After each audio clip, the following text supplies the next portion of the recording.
রেমিটেন্সে নতুন ইতিহাস গড়লেন প্রবাসীরা। অতীতের সব রেকর্ড ভেঙে এক অর্থবছরে সর্বোচ্চ পরিমাণ রেমিটেন্স পাঠালেন তারা। অর্থবছর শেষ হওয়ার আগেই ৩০ বিলিয়ন মার্কিন ডলার দেশে পাঠিয়েছেন প্রবাসীরা। গড়েছেন অনন্য নজির। আর উচ্চ রেমিটেন্সে ভর করে লাফিয়ে বাড়ছে বৈদেশিক মুদ্রার রিজার্ভ। খাদের কিনার থেকে উঠে এসেছে দেশের অর্থনীতি। সাদিয়া লাবনের রিপোর্ট।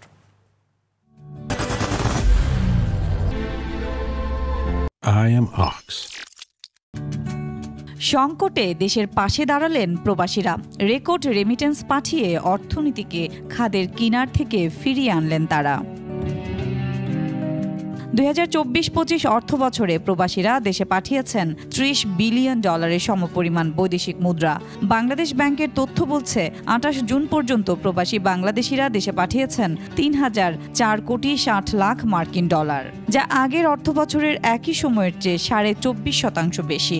গত অর্থবছরের ৩৬৩ দিনে দেশে রেমিটেন্স এসেছিল ২,৩৭৪,৫০,০০,০০০ ডলার। এদিকে চলতি মাসে প্রবাসীদের পাঠানো রেমিটেন্স ছাড়াতে পারে $৩ বিলিয়ন।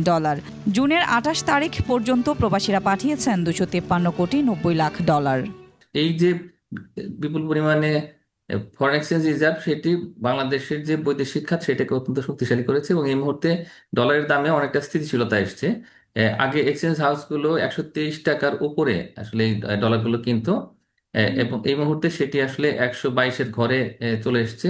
রেমিটান্সের উচ্চ প্রবৃদ্ধি ও বৈদেশিক ঋণ ছাড় বেড়ে যাওয়ায় লাফিয়ে বাড়ছে বৈদেশিক মুদ্রা রিজার্ভ। ২৯ জুন পর্যন্ত গ্রস রিজার্ভ আরও বেড়ে ৩১.৩১ বিলিয়ন ডলারে উন্নীত হয়েছে, গত ২৮ মাসের মধ্যে যা সর্বোচ্চ। আর আন্তর্জাতিক মুদ্রা তহবিল IMF এর হিসাব পদ্ধতি BPN6 অনুযায়ী রিজার্ভ এখন ২৬.৩৩ বিলিয়ন মার্কিন ডলার। গত ১০ মাস থেকে কিন্তু বৈধ পথে রেমিটেন্স আসছে, এটা ইতিবাচক ধারায় আছে বলতে গেলে।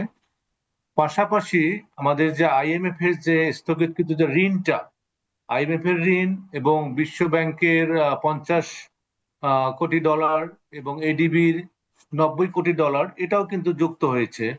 সবকিছু মিলে আমাদের এটি একটি ইতিবাচক, আমি মনে করি যে ইতিবাচক একটি খবর যে আমাদের রিজার্ভ এখন মোটামুটি ভালো অবস্থায় আছে। হুন্ডির প্রবণতা হ্রাস ও অর্থ পাচার নিয়ন্ত্রণের মধ্যে থাকলে রেমিটেন্স ও রিজার্ভ আরও বাড়বে বলে আশা বিশেষজ্ঞদের। সাদিয়া লাবনী, একুশে টেলিভিশন, ঢাকা।